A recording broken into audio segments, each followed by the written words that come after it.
Before we get to the review, I want to give a shout out to this season's lineup of romantic comedy anime. There seems to be more than the usual, and they have all had strong first episodes, and I'm excited to see which one I like most come their finales. I won't go over them because I know you're all here for the 100 Girlfriends, but for those who might be interested, here's my current rankings based on the 1 to 2 episodes that have come out so far. If it isn't obvious by now, I'm a sucker for this genre, and this strong lineup of shows for the season has me very happy. Us rom-com fans are eating good this season. I'm Moonlight150 from A Slice of Gaming, and this is my review of the latest 100 Girlfriends manga chapter, Chapter 182, To Right. As always, I won't be going over everything in this chapter as I encourage you to support the official release, as well as the fan scanlations that are being done online, as they deserve all the recognition for the hard work that they do for us. Now, on to the review for Chapter 182, or as I call it, the author trying to convince us that Shizuka isn't his favorite, challenge impossible. The chapter opens up in our usual spot on the school rooftop where everyone is enjoying lunch. New girl Meru catches Shizuka glancing in her direction. Shizuka admits that she is in awe of watching Meru both write and draw her picture books. Meru compliments her back, mentioning her amazement of Shizuka's passion for books, and then asks her if she has ever considered writing one her own. Shizuka originally dismisses the idea, but after a couple of encouraging words, she begins to warm up, until eventually, much like when I get most of my own ideas, Shizuka is laying in bed and gets up in the middle of the night and begins writing. The next day, Shizuka is clearly shown delirious from her lack of sleep. Meru ponders about her state, and she cuts her off, confirming that Shizuka has begun to write, and Meru waits for the completed project, but offers some advice that a full night's sleep is essential, as a lack of sleep can harp your fairy tale-y imagination. Also, before we move to the next page, I love when the illustrator gives us some easily missed details, like this one for example. Most are probably distracted by Shizuka's dazed face, or the other characters running around having fun in the background, but upon closer inspection you get the details like Meru's lunch has been mostly consumed, and Shizuka is barely touched. This being the result from either the fact that we know Shizuka is a small eater, or the fact she isn't eating much from being so tired from writing. Or both. Back to the inspirational speech from Meru. She then decides to reveal to Shizuka the inspiration behind her fairy tales. One must assume it must be something like the hopes and dreams of children like we established in our introduction chapter. But it's actually this chapter's sponsor, Monster Energy. I love the oxymoron going on here, of Meru saying Shizuka needs a full night's sleep while simultaneously hawking energy drinks at her, saying this is the well of her inspiration. Later on we see Meru on her own at work on her latest book. But she seems to be struggling like most creative types know all too well, as she ends up scrapping some paper that she was working on. Cut to a montage of Shizuka hard at work on her own book, both at school and after school. And in comes the doubt many of us creative types experience, especially early on. The pressure that we aren't just good enough, that what we are working on isn't anything like the works that inspired us. Shizuka falls victim to this doubt in herself and more or less gives up on writing. We see here in another blink and you miss it detail that the notebook Shizuka was writing in isn't in the trash, but tucked away between the trash can and the bookshelf in her room, showing that maybe she hasn't completely lost faith in the idea, but also her trash can is full of paper, probably from her scrapping pages while working on the book. As Shizuka tosses and turns in the middle of the night, she gazes upon the energy drink that Meru gave her and recalls what she said. Suddenly feeling inspired again, she picks up her pencil and pushes through, until eventually her hard work pays off and gets to her ending. Shizuka then texts Meru in the middle of the night saying she has finished, to which Meru instantly responds and says she wants to come over right now. Note to the background, it's probably like 3 AM, and I find it funny that Meru came in her school uniform as well. Meru then takes the time to read the fairy tale that Shizuka has created. Shizuka waits nervously for Meru's opinions, until she looks up and sees that Meru is crying too.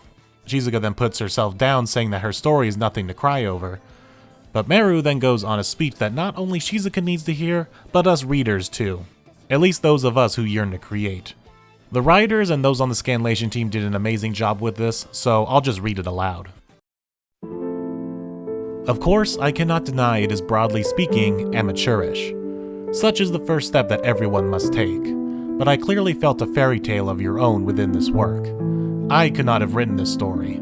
This is a tale that only could have been given life by your hand. It exists because you exist. I know surely each and every person has a tale that no other could tell, a tale exceptional to them and them alone. It's very beautifully said. It harkens back to a piece of writing advice and inspiration that I heard a long time ago and still gets repeated in writing circles to this day.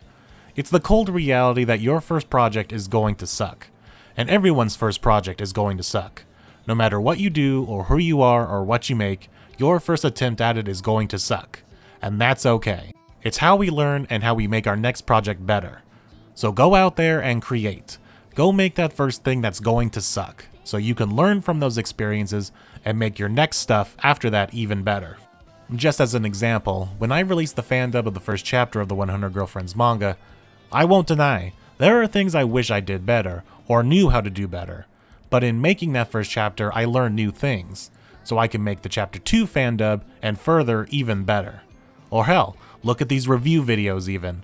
My first one was only 4 months ago, but I like to believe I've gotten better at these since then and have gotten into a rhythm in how I want them to be made, and even have ideas on how I want to make them better in the future. Whereas in that first one, I was just kind of winging it. The introduction of Sheena in that chapter rotted my brain to the point that I just wanted to make something to talk about it, and look where it got me. All you lovely people are now subscribed and watching my content because of it. This speech by Meru also reminds me of another inspirational quote among creatives. Yes, it has all been said, but it hasn't been said by you. And this one perfectly encapsulates what Meru is telling Shizuka. Her work is the work of a beginner, but Meru and every other writer, or artist, or anyone that creates, we're all just repeating what has been done already, but now should be doing it in our own unique way. Meru then continues by admitting to Shizuka that she too has been struggling. It seems in the time since she began to date Rentaro and experiencing love, and also the joy that is being a part of Rentaro's family, things that she has labeled as joyous as fairy tales of spectacular proportions. That now the fairy tales that she makes all fail in comparison to now what she has in her real life. But in reading Shizuka's book, it helped her realize that it is not right to compare. Like as she says, it is neither better nor worse, it shines in its own right. Much like the works we create, it's not right to compare them to the books or movies or TV shows or art that inspired us to create. It will never be the things that inspired us, and nor should it be. Meru then says to Shizuka that her book saved her. It got her out of her creative slump, to which they both have a bonding cry over. They then decide to commemorate the finishing of Shizuka's first book with a swig of the energy drink, to where we learn that Shizuka is not a fan of fizzy drinks, and Meru may enjoy them just a little too much given the face that she makes. As someone who has Dr. Pepper flowing through his veins, I totally get Meru here. The chapter ends with Meru and Shizuka meeting up in the library, now working side by side on their next project, inspiring one another. This is an absolutely beautiful chapter and will probably become a personal favorite of mine down the line. I love when the silliness takes a back seat and the writer decides to flex his writing skills every once in a while. It definitely feels like a lot of this comes from personal experience, and he's sharing his own life lessons with us, the readers, who also yearn to create, especially writers. But this advice works for anyone who creates. As what I call a failed writer myself, this chapter was definitely inspiring. I no lie have about 36 unfinished writing projects sitting on my computer, in all various forms of in progress, and not a single one finished. Feeling a lot of the same struggles that Shizuka has experienced. Take these words of wisdom from this chapter to heart, fellow creative types watching this. Go out there and make mistakes. Cringe at your first projects so you can make even better stuff later. I know I'll be taking another look at some of my projects soon because of this chapter. Back to the actual chapter itself, it's also worth noting that, whether this was intentional or not by the writer, but Shizuka is one of the few characters without any outspoken future goals or dreams that came from the Akko introduction chapter like Kishka and Mei. So it'll be interesting to see if this author path has any more in store for Shizuka later, or also hopefully also gonna give this kind of chapter treatment to the other characters who don't have currently any future goals. Another thing that I love about this chapter is Rentaro's absence, which makes it sound like I don't like the guy, and that's the farthest from the truth. But like I mentioned in the Maya Momoha chapter, the fact this series can put him in the background to the point that he doesn't even make an appearance or is even mentioned and gives a character or two the spotlight, and they tend to be some of the best chapters of the whole series. The fact in a series called 100 Girlfriends that each character is given time to be their own character, outside of being just another one of Rentaro's girlfriends, is what I admire so much from this series, making all the girlfriends fleshed out characters in their own right, outside of their love for Rentaro. They aren't just a number. I know I've praised the translation team already, but they deserve another shout out here, and I've meant to bring this up ever since Meru's introduction, but now with Meru and Shizuka interacting so much, it's more obvious.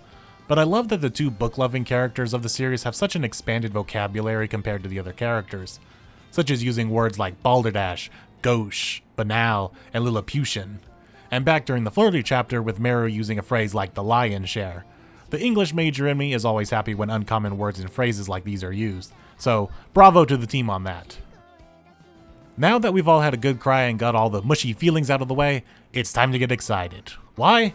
Because take a looky here, right there at the bottom of the page. It's finally happening, folks. The family is going on vacation. Is it finally summertime? Was my wild theory correct? Tune in next week to find out.